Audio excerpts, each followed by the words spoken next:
Right, so, is the net closing in around Benjamin Netanyahu? Talk of arrest warrants being issued. Well, apparently it is being reported that the conspicuously quiet, up until this point, International Criminal Court, the equivalent to the International Court of Justice that brings prosecutions against individuals and organisations as opposed to nation states, is in the process of drawing up an arrest warrant for Benjamin Netanyahu and fellow ministers in his far-right government, and this has been sufficient to cause a little bit of panic. An emergency meeting had to be called over it.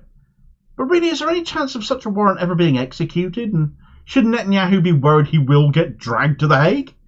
Or is it more about the optics of the situation and the reputational damage to Israel should this move be made?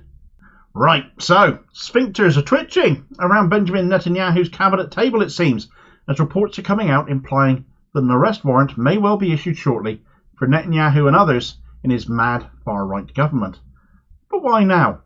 Why has it taken this long for the International Criminal Court to do anything? Especially in light of the International Court of Justice having handed down orders to Israel back in January, which got beefed up slightly last month. But if I were to put myself in the shoes of the ICC, I would look at this situation and think, okay, right, well, the ICJ have handed down provisional orders to Israel because there's a prima facie case for genocide here. It'll take years to assess the merits of that, though, and of course the genocide is still ongoing. Israel are attacking Rafah in skirmishes, the big push into the city where the majority of the Gazan population are holed up, suffering disease and famine that the world fears could happen, so far hasn't, still on the table, so far hasn't, but the rest of Gaza has been pretty much razed to the ground. Well, from the ICC's perspective, Israel is clearly a country of interest then, but their remit is those in charge, individuals and organisations thereof.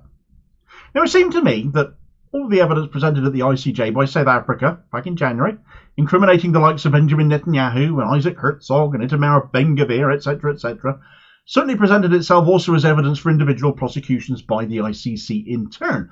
But perhaps they needed more. Perhaps, seeing Israel pay not the blindest bit of notice, it seemed, of those ICJ rulings, the ICC might have thought, well, they aren't going to stop, they're going to carry on. We may as well bolster up any potential individual prosecutions by giving them more rope, so to speak.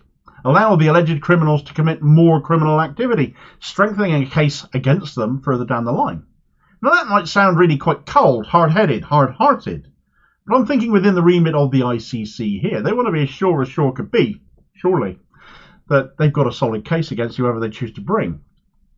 The ICJ, I do feel, should have stepped in harder and faster than they have. It's not like South Africa haven't been trying to get that, though enforcement of all of these rulings, be they ICJ or ICC, is out of both hands. It is for the UN to enforce and UN member states to enforce. Across the board, it can be argued, and I wouldn't dispute it, more could and should have been done before now. But at last it seems like the ICC might be prepared to issue arrest warrants.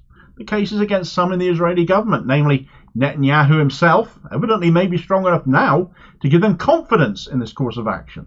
And Netanyahu, by all accounts, is bricking it now. He's in a flap. There's panic. I can't imagine why he feels like that. Now, from my point of view, I'm thinking, okay, great, an arrest warrant gets issued. Who's going to carry out the arrest then? Because I'm reminded that Vladimir Putin has such a warrant out for him, and he's still very much in charge of Russia last time I looked. I haven't noticed anybody try to go up to the Kremlin and go knock, knock, knock, is Vlad in? He's nicked. So does Netanyahu have much to fear from this? Well, his actions imply that he does, as this Times of Israel excerpt explains. Israel is increasingly worried by the prospect of the International Criminal Court in The Hague issuing arrest warrants against Prime Minister Benjamin Netanyahu and other Israeli political and military leaders for alleged breaches of international law in Gaza, Channel 12 reports. It says 3 ministers and several government legal experts held an emergency discussion at the Prime Minister's office on Tuesday regarding how to fend off the feared imminent issuing of such arrest warrants. The meeting was convened after information reached Jerusalem indicating that such warrants could be issued in the near future, the report says. Netanyahu also raised a concern in his meetings this week with Britain's Foreign Secretary David Cameron and Germany's Foreign Minister Annalena Baerbock. At Tuesday's discussion with the participation of Foreign Minister Israel Katz, Justice Minister Yariv Levin and Strategic Affairs Minister Ron Dermer, it was decided that Israel would also seek assistance in other influential international diplomatic circles to try to thwart the effort, the report says. Jerusalem reportedly fears the arrest warrants will be sought on the basis of the humanitarian crisis in Gaza, with countries that claim Israel is breaching international law and the Fourth Geneva Convention said to be leading the effort. So that meeting was now last week at time of writing, and the response to come out of that meeting was to use their diplomatic connections to seek to thwart the ICC issuing these warrants, to subvert a court. Who would ever think of such a thing? Such is the pervasiveness of the Israeli state, apparently, as many people talk about. Certainly in terms of our UK politics, though, with both Rishi Sunak and Keir Starmer both being avowedly pro-Israel. The thinking here is that by speaking to their allies, pressure might be brought to bear on the ICC to leave things be, to subvert justice, actually. And any evidence and clue that this is happening will be damning for anyone caught doing it, I would think.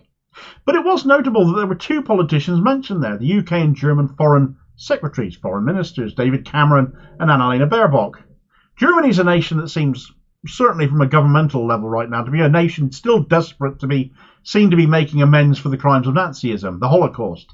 And they do not wish to be seen to be opposing the self-proclaimed Jewish state of Israel on that basis, to the point they're seemingly now hell-bent on standing by them come what may, and all it is really doing, therefore, is putting them on the wrong side of the argument once more, the wrong side of genocide. 3 generations on from those atrocities, modern Germany has nothing to apologise or make up for, in my view, anymore. Yet here they are siding with genocidalists in Israel, and the optics are appalling. Cameron is considered the most pro-Israel Prime Minister ever, yet where leverage upon the ICC comes in, this bears looking at more closely, because the chief prosecutor at the ICC, a chap called Karim Khan, I've spoken about before in other videos, was the Conservative Party pick for that post of chief prosecutor. He was the UK recommendation and he got the gig. He's also the brother of a former Tory MP, though I dare say both he and the Tories might not like that point to be drawn on, since his brother Imran Ahmad Khan was the former MP for Wakefield, convicted of sexually assaulting a minor back in 2022, you might recall. But all of that raises the possibility that Khan is subject to being potentially lent on by the Tories. If we take a cynical and suspicious position, as I know you and I, a lot of people watch this, I certainly do have that kind of inclination. However, Khan has previously said, even though he hadn't moved on it, that both people in the Israeli government and Hamas could both be tried by the ICC. Israel itself can only be put on trial at the ICJ, of course. It is for them to prosecute states, as I said before. But individuals within the government of a given state, and also when it comes to organisational bodies, such as you could describe Hamas as, well, the ICC then takes charge. It is notable, therefore, that a warrant is only being spoken of right now in terms of Netanyahu and other close aides and government ministers, and not for Hamas. It's not like Khan is a sympathiser with alleged terrorist organisations, and I use that word alleged deliberately because not every nation see Hamas as such, just because the UK does. But Khan had, as one of his first cases at the ICC as chief prosecutor, picked up a 2020 case against the Taliban for their actions in Afghanistan. The risk, as ever with the ICC, as this case proves, though, is one of means, because this case got dropped because the ICC couldn't justify the expense of continuing to fund it. Funding is one thing we can see threatened as a means to convince the ICC to forget about these arrest warrants. Equally, issuing an arrest warrant for a global leader like Netanyahu, though, is not above Khan's willingness to act either. He was the one that issued that arrest warrant for Vladimir Putin that I mentioned a moment ago. So he can do that. He can certainly issue one for Netanyahu, and it would really actually raise suspicions now this story has come to light about Israeli panic if Khan doesn't, for some reason, now see this through.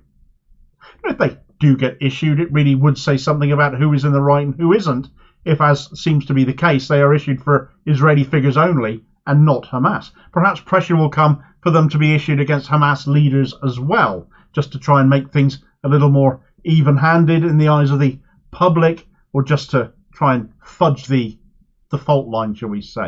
It is underlining that Israel are the occupying state, though, and resisting occupation, as Hamas are representative of, is protected by international law. So even as investigations are attempted to find out exactly what happened on the night of October 7th, and what Hamas actually did that night, versus what Israel actually did that night, the truth of which would obviously help future prosecutions potentially against both sides, would it not? But as this video recommendation will tell you all about, Israel are actively blocking an independent investigation from taking place right now. Now, why would that be if it was all about Hamas? Surely they should be falling over themselves to allow the UN in and show them all of this evidence proving everything was done by Hamas. Why are they not doing that then?